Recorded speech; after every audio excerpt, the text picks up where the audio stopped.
What is the reason of the conflict between China and Taiwan?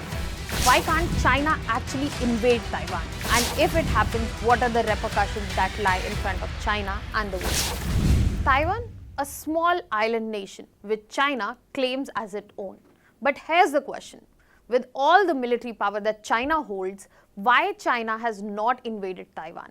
And what are the repercussions or the domino effect that China is full aware about, that if it enters Taiwan, what it is going to unlock for itself and for the world? Hello everyone, welcome to Vajiram and Ravi's Flash News. My name is Shubhangi Singh and today we are going to understand the core issue that lies between China and Taiwan in the very much of the context that China has gone ahead and launched multiple ballistic missiles in the Taiwan waters yesterday itself, and which is reigniting the regional tensions that have existed between China and Taiwan.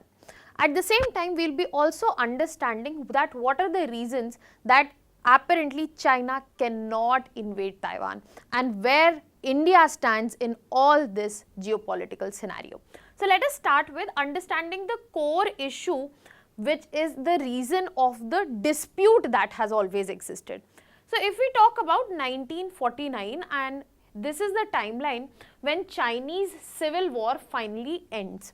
So this is where we see a two bifurcation which takes place, where nationalists, which are, I'm talking about Republic of China, these people retreat to the small island nation that is Taiwan, and the rest of them remain to control the mainland in the name of PRC and People's Republic of China. So if you look at this nation, this is where nationalists came back to after the Chinese Civil War, and the rest of the mainland was controlled by People's Republic of China.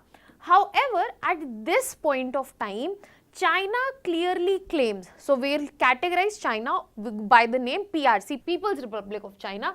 It claims that Taiwan is part of its own territory and it has a very clear principle, one China principle, and under this principle, Taiwan को यहाँ पर China का clear part जो है माना जाता है.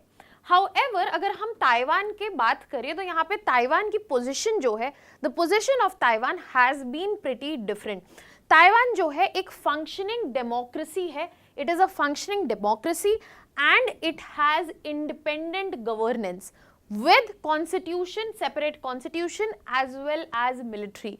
And Taiwan, the majority present in Taiwan, opposes the rule of Beijing, that means opposes the rule of PRC, and यहाँ पर de facto sovereignty जो है maintain होती है, so that Taiwan is separately maintaining its de facto sovereignty and remains strategically out of this one China principle. However, if you will look at the international dynamics, US, allies, including India, all of these follow one China policy. They acknowledge Beijing's claim. However, at the same time, even India, they have separate set of diplomatic ties with Taiwan. So there is a very delicate status quo which has been maintained for decades, where nobody is challenging China's one China policy stance, but at the same time, Taiwan has been kept as a separate entity where relations have been maintained, where strategic ties have been executed, defense ties have been executed, and this is something that we are seeing that the regional tensions have now gone upwards because we have seen China's military build-up as well as the recent ballistic missiles which have been launched into Taiwan's water, and this has been strongly condemned by Ministry of Foreign Affairs of ROC Taiwan, that is the multiple missiles which have been launched. So this is a clear situation where the regional tensions herein are coming up, brewing again.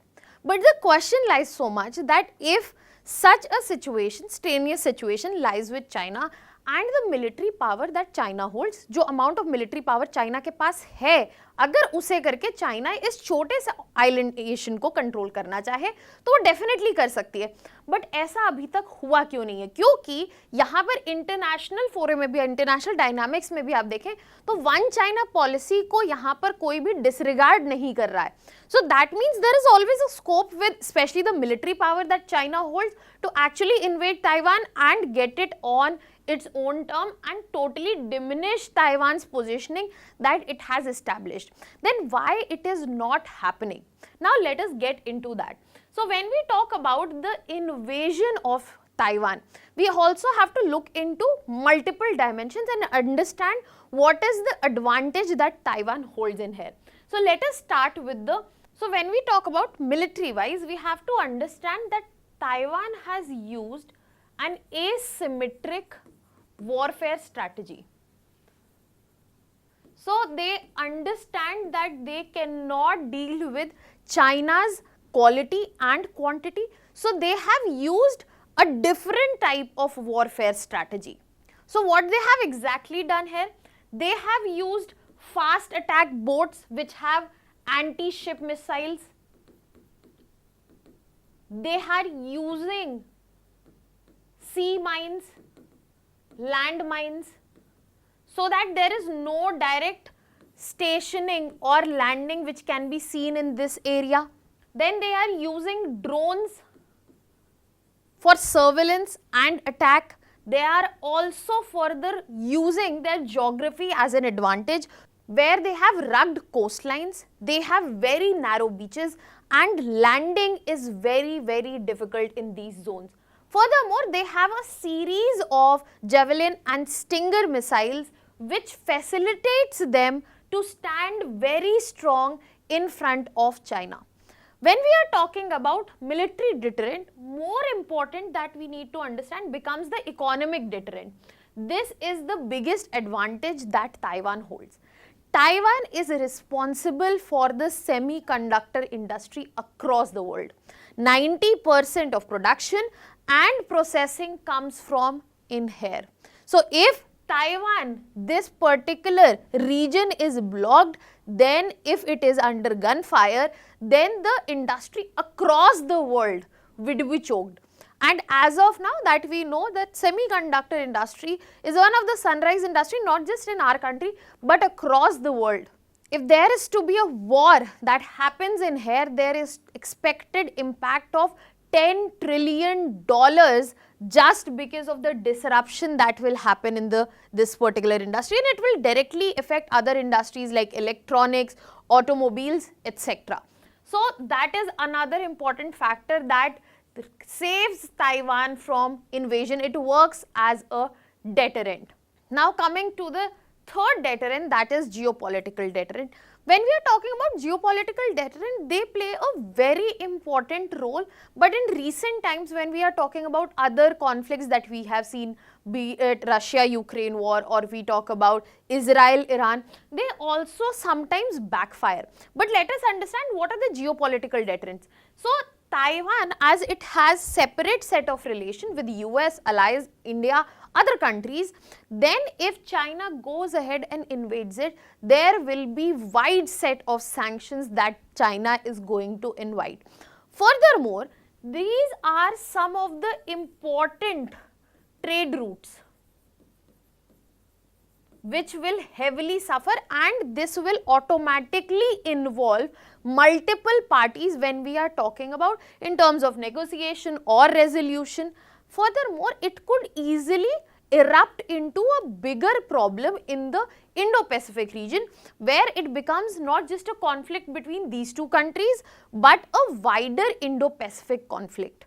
So that is why China has been going in the grave warfare strategy for Taiwan as well. For example, the launch of ballistic missiles that we have seen, it has happened in Taiwan waters, not directly at Taiwan. Taiwan has gone ahead and condemned it, but at the same time, China is not directly targeting Taiwan because that might result in a full-blown war situation, and because of the given factors, it will not be a suitable situation clearly for China.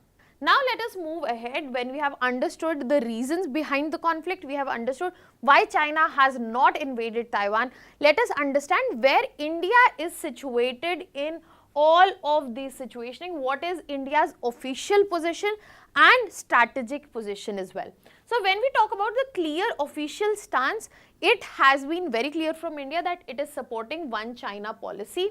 However, in recent times, we have avoided explicit reiteration. यहाँ पर clear मतलब ये है कि हमने ये नहीं बोला है कि हम वन चाइना पॉलिसी के साथ है, साफ साफ शब्दों में recent times में नहीं बोला गया है.